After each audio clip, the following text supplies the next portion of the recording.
Good morning, good afternoon, good evening. Welcome back. Hello. How old were you when your brother was born?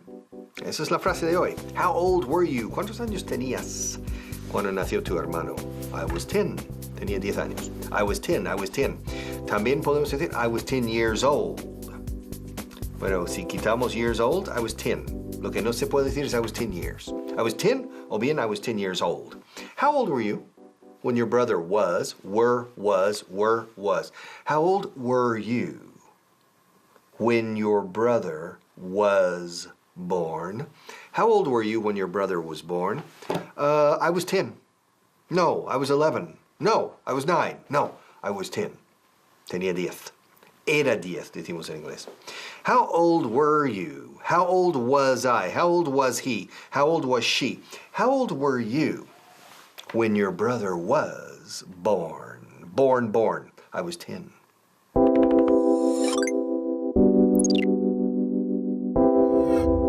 Hola y bienvenidos a la clase 194. Ahora vamos a ver la frase. How old were you when your brother was born? ¿Cuántos años tenías cuando tu hermano nació? I was 10. Yo tenía 10 años o tenía 10 años. Y ahora vamos a ver la primera parte de la frase. How old were you? Y no decimos how many years did you have o do you have. How old en el pasado were you, porque estamos hablando de ti. Entonces, were y no was. How old was you? No, por favor, were. How old were you? ¿Todo junto? How old were you? Muy bien, y estás pronunciando bien la H al principio de how. ¡Qué bien! How old were you? How old were you when Spain won the World Cup? Cuando España ganó la Copa Mundial. How old were you in the year 2000? ¿Cuántos años tenías en el año 2000? In the year 2000. Eso sí, no pronunciamos 2000, no. 2000, 2000. How old were you? Una vez más, con acento británico. Perfecto. How old were you? El nuevo jefe es muy guapo, en serio. Pero es que parece un poco mayor que yo. How old is he? Quiero saber, pero no se puede preguntar eso. I have an idea, I know. Wait. Hola, Manuel. Sí, soy yo. Sí. Una pregunta. ¿Cuántos años tenía usted en 1975? Yeah, how old were you in 1975? Oh, it's for a report. It's for a work report. How old were you? You were 15 in 1975. Okay. Oh, that's how we say, ¿cuántos años tenía usted? How old were you? Dilo tú. How old were you? Good. Okay, how old were you in 1980? You were 20 in 1980? Okay, so that means... Oh my God! That means he's 124 years old! Well, siempre me ha gustado los hombres más maduritos. Yes, Manuel.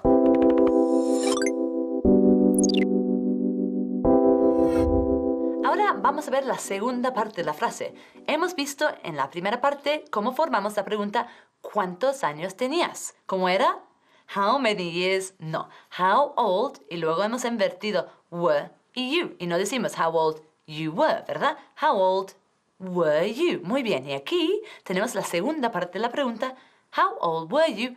¿Cuándo nació tu hermano? O cuando tu hermano nació. En inglés, ¿cuál es el orden? El orden que usamos es how old were you when your brother was born. Y no when was born your brother. No, es como una frase normal aquí porque hemos invertido were y you en la primera parte. How old were you when, aunque es when, no es una pregunta, no invertimos la segunda parte. How old were you when your brother...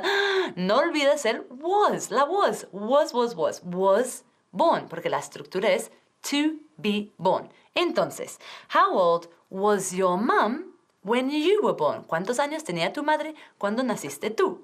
How old was your brother when you were born? ¿Cuántos años tenía tu hermano? This is when my brother was born. You see? See, Mr. Bigglesworth? When my brother was born. When my brother was born. In this picture, when my brother was born, I was 5 years old. I was 5 years old when my brother was born. When my brother was born. To be born. When my brother was born. I was 5 when my brother was born. Yes. He was born at 11 o'clock in the morning. What time was your brother born? Was your brother born in the morning? My brother was born in the morning. When was your brother born? Mine was born in the morning. He was born before the internet. My brother was born before technology was so wonderful. He was born when I was 5. He was born before I even discovered a computer. He was born a long time ago. My brother.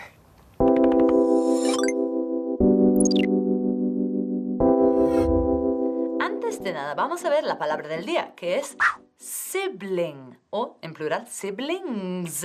Sí, tenemos otra palabra para decir hermano, o hermana, o hermano y hermana. Sibling o sibling. So, how many siblings do you have? ¿Cuántos hermanos tienes? En inglés, para evitar decir how many brothers and sisters do you have, puedes usar esta palabra. Pero recuerda que es bastante formal y no lo usamos mucho en conversaciones hablados o coloquiales. Entonces, sibling. Y ahora, para la última parte de la frase, I was 10. Y no I had 10. No, hablando de años, I was. Soy y era 10. I was. I am para ahora. Entonces, más ejemplos hablando de edades. I was 19 when England won the World Cup. Yo tenía 19 años cuando Inglaterra ganó la Copa Mundial. Eso no es verdad. I was 10 when the war started. Tenía 10 años cuando empezaba la guerra. No, eso tampoco es verdad. Pero ahora vamos a ver toda la frase. How old were you, y no how many years. How old were you when your brother was born? I was 10. Muy bien. Hi, it's Mr. Strong, and say hello to these. ¡Mua! ¡Mua! Sí, me habéis escrito, sí, recibo vuestras cartas, y queríais saber, bueno, a qué edad empecé yo a entrenar. ¿Ah? Tenía 10 años. I was 10. Sí, no dije I had 10. I was 10. I was 10 when I started. Cuando empecé. I was 10 when I first played football. Yeah, cuando jugué por la primera vez. Yeah, I was 10. I was 10 years old. Cuidado, nunca decimos I had 10. I had 10, nunca. Eso es español. Tuve 10 años. En inglés es ser o estar. I was 10. Y nunca podemos decir I was 10 years. No, es un error muy común también. I was 10 or I was 10 years old, pero nunca I was 10 years. No, eso es español, 10 años. No, I was 10 or I was 10 years old. Yeah, how old were you? ¿Cuántos años tenías tú cuando empezaste a entrenar? Yeah? I was 10. Yeah, when I started to be strict, muy estricto. I was 10 when I started lifting weights. Haha, that's right.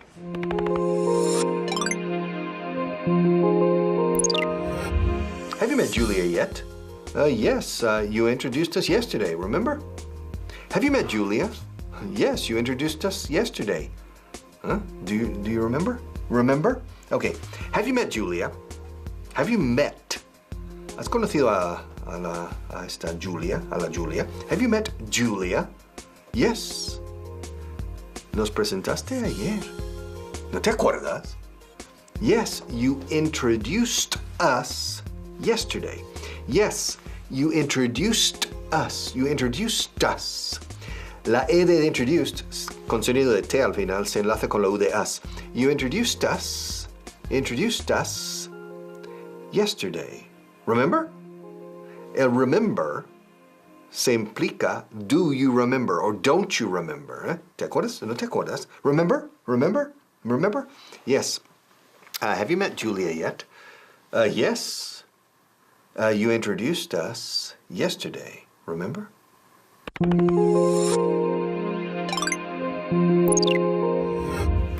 Hola, bienvenidos a la clase número 194. Y la frase de hoy es, Have you met Julia?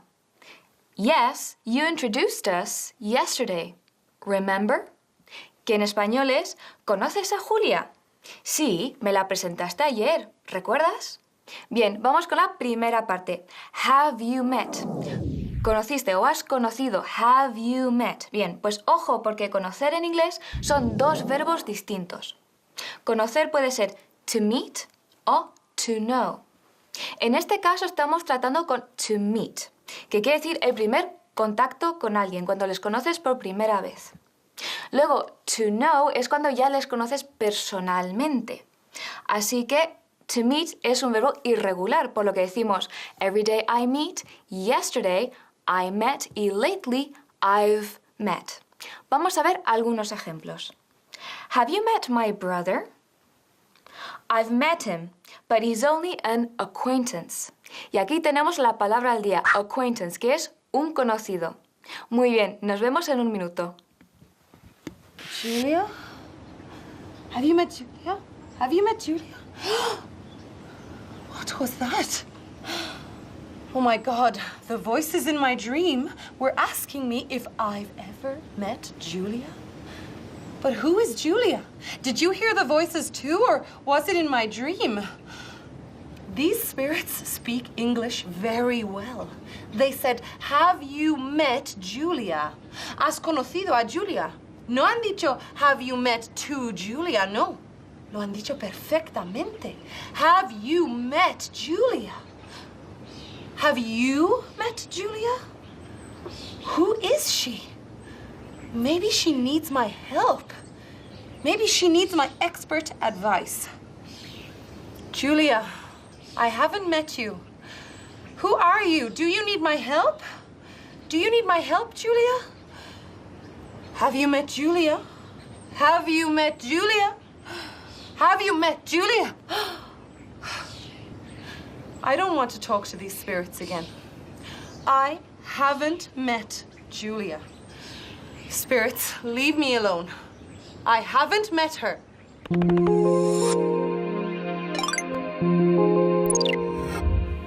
Vamos con la segunda parte de la frase de hoy, que es You introduced us, que es nos presentaste. Bien, pues aquí no decimos en inglés You presented us, no, es un false friend, no decimos present sino introduce. To introduce quiere decir presentar.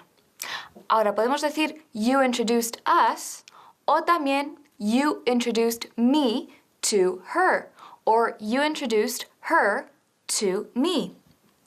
La cosa es que cuando presentamos a alguien decimos You introduced somebody to somebody else. El to es muy importante. Bien, vamos con algunos ejemplos. Have you met Richard?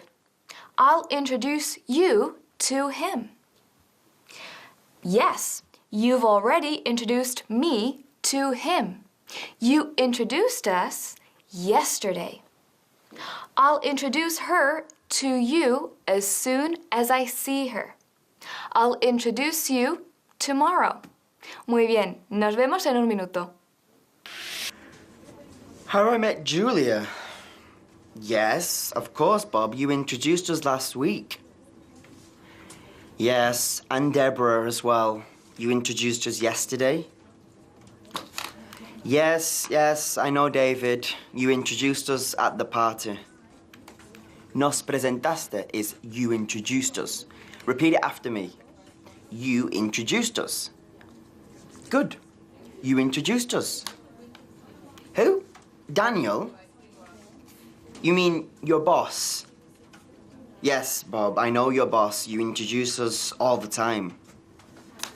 Why does he think he's so popular? He thinks he knows everyone. Well, let me tell you about my weekend, Bob. I went to the cinema with Victor and Lucia. No, you don't know them.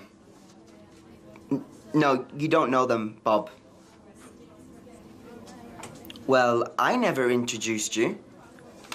How do you know them if I never introduced you? Yeah, well, whatever, Bob. You don't know everybody, okay? I introduce you to a lot of people.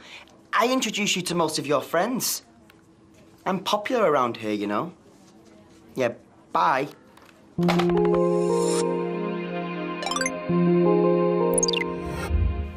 Vamos con la tercera parte de la frase de hoy, que es remember, ¿recuerdas o te acuerdas? Ahora esto es un poco más informal ya que estamos omitiendo el do you remember y sencillamente decimos remember, ¿te acuerdas? ¿Recuerdas?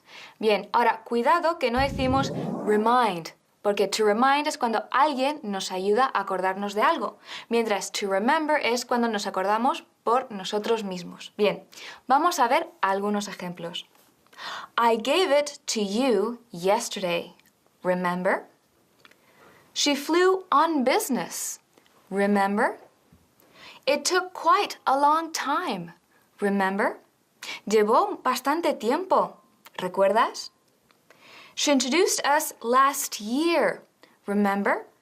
Nos presentó el año pasado. ¿Recuerdas? We've already seen this teaching point. Remember? Ya hemos visto este teaching point. ¿Recuerdas? Muy bien. Nos vemos en la siguiente clase. Great memories. Great memories. Yeah, I remember. I'm just remembering now the first time Destiny and I met. Do you remember that? I remember. Of course I remember. Me acuerdo. I remember. I remember. I remember the first time Destiny and I met. It was wonderful. Do you remember? That's right, I remember when we went to the mountains for the first time together. Hiking in the mountains, just Destiny and I. I remember the first time we held hands. I remember even before that, the first time I saw her. I remember a special feeling. Great memories. And there's more to come in the future. Yeah. Ever since we got engaged. Speaking of getting engaged, where's my engagement ring? I remember I took it off. Oh, I can't remember where I put it. Do you remember where I put my engagement ring? El anillo. Where? I can't remember.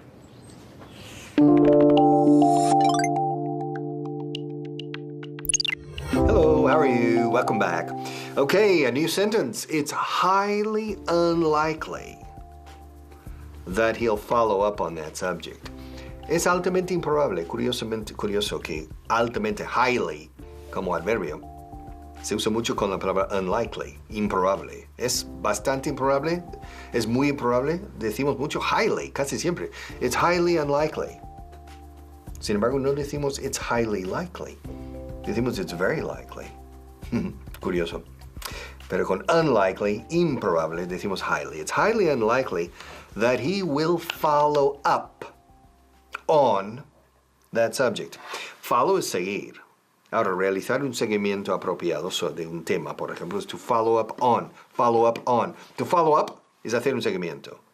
Pero si dices del tema, tienes que poner on, no de, of. Follow up on that subject. It's highly unlikely that he'll follow up on that subject.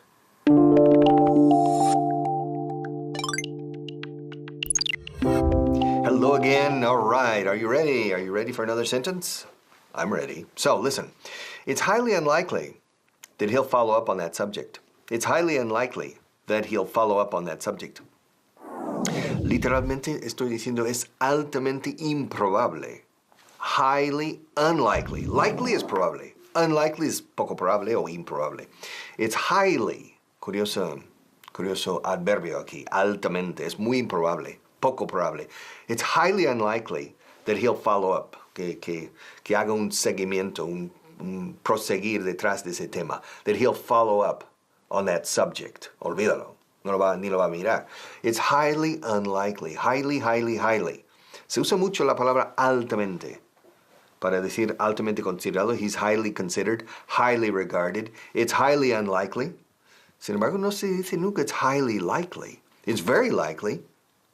Cuando es afirmativo, muy probable. It's very likely. Pero con unlikely, curiosamente, casi siempre decimos highly. It's highly unlikely. Highly, highly, highly unlikely. Hey, how's it going? You know, recently I've been receiving a lot of phone calls and emails asking for my advice. So, I've decided to give you some of my recommendations and about how you can be as successful with women as I am.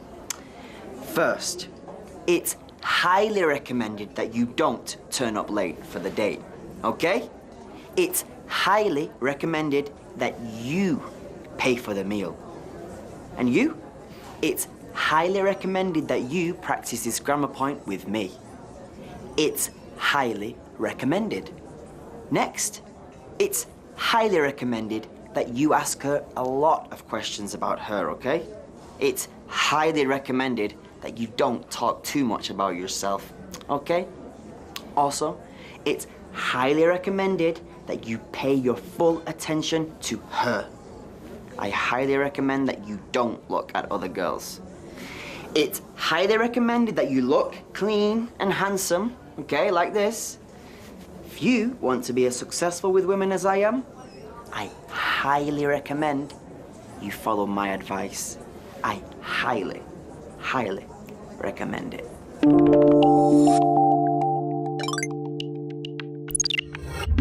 All right, are you ready? Part 2. It's highly unlikely, es altamente improbable, literalmente. It's highly unlikely that he'll follow up on that subject. Que se hará un seguimiento con respecto a ese tema. It's highly unlikely, unlikely. Probable is probable o likely. Likely, likely, likely. Probable. Lo contrario, poco probable o improbable es unlikely. Unlikely. Improbable, con im con probable. Improbable, unlikely. Unlikely. It's highly unlikely. It's very unlikely. It's highly unlikely. What's the probability that I will continue teaching for the next 50 years? It's highly unlikely. And the word of the day es una expresión más que una palabra. Suministro, bueno, la oferta y la demanda. Supply and demand. Supply, supply. Literalmente el suministro y la demanda. Suministro y demanda. Aprovisionamiento, demanda. Supply and demand. Supply and demand. La curva de la oferta y la demanda. The supply and demand curve. It depends on supply and demand. Supply and demand. Supply and demand. Ole! It's another great day in Spain. A really great day in Spain for me because I just got another job. That's right, I'm going to be doing interviews. Well, actually, people are going to be interviewing me for a magazine article. That's right. You see, it's highly unlikely, or it was highly unlikely, that the magazine would find anyone else except me because, come on, I'm here. I'm practically famous. They read my articles in Spanish Traveler magazine. They know me. It's highly unlikely that they would find anyone else who's better than me.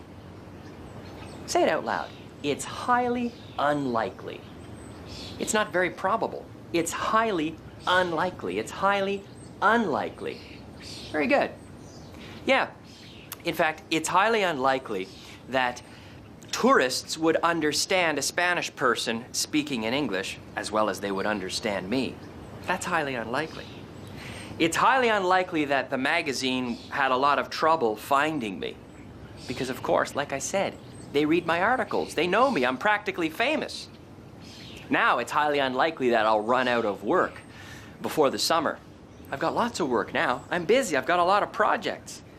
It's highly unlikely that they're going to have any problems with my language skills because my English and my Spanish are perfect.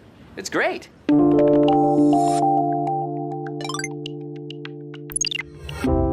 All right, are you ready for part 3?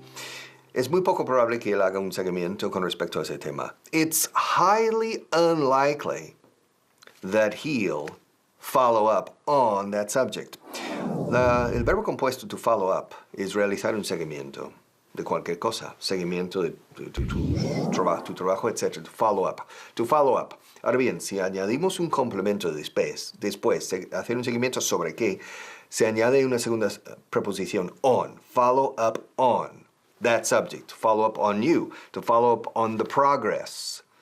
Hay que añadir on. Por obligación. Okay, to follow up on. It's highly unlikely that our friend Pepe will follow up on that subject. So I need to find somebody else to follow up on that subject. I don't have time to follow up on it. Do you have time to follow up on it? Somebody needs to follow up on it because this is a very important subject. We have to follow up on that subject, and we have to follow up on everything we do. If we initiate things and then we don't follow up on those things, in the end we'll fail. If we initiate things, we need to follow up on them. Yeah, I know, Mike. Mike, it's too late now. Yeah, but it's highly unlikely that she'll follow up on that subject. Well, why? Why is it unlikely? Because she's busy. She has a million things on her plate. Yeah, she has a million things happening right now. So it is highly unlikely that she'll follow up on that subject. Trust me. I know Harriet. She's really busy. And it is highly unlikely that she'll follow up on the subject, okay? Don't worry, buddy. Okay, bye-bye. Oh, Mike is always stressing out. Well, I told him that it is highly unlikely. Eso es. It is highly unlikely que poca probabilidad. It is highly unlikely that she will follow up on the subject. Yes, seguimiento. Follow up. Seguir. To follow up. Y decimos la preposición on. Did you follow up on that meeting? Did you follow up on that subject? Y decimos likely, que es probable, y unlikely, que es improbable. So in este caso, it is highly unlikely that she will follow up on the subject. Yeah, well, Harriet is very busy. Y como decimos, she has her hands full.